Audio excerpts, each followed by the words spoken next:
Good morning, students. Today we'll discuss about Kepler's law.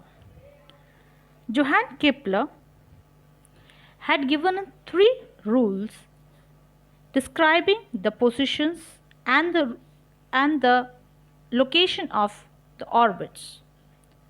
And the laws which was described by him was known as Kepler's law. Astronomers were observing the planets before Galileo with their naked eye. By 16th century, lot of information were available.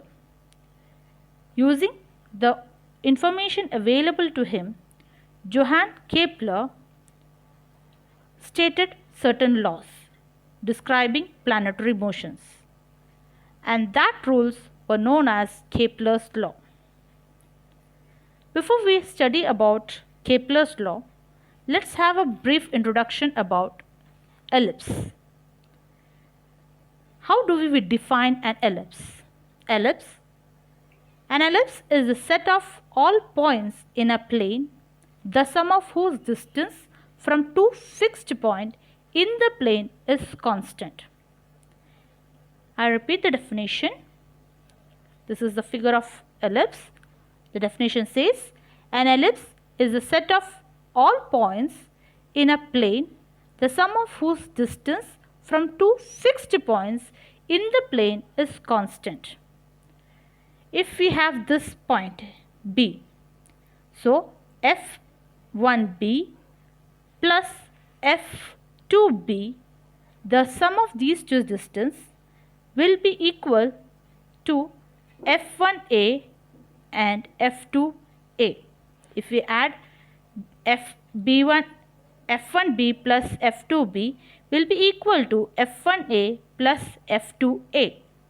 This is how an ellipse has been defined. An ellipse is a curve obtained when a cone is cut by an inclined plane. So we have a cone here.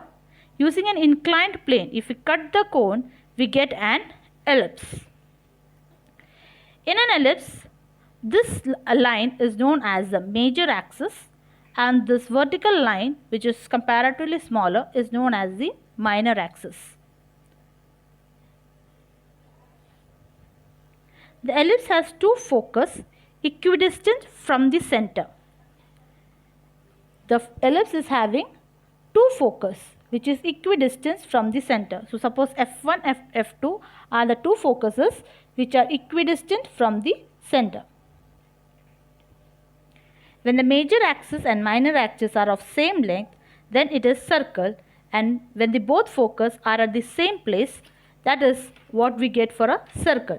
But for an ellipse, we have two focuses and they are equidistant from the center, and they have two axes, one major and one minor.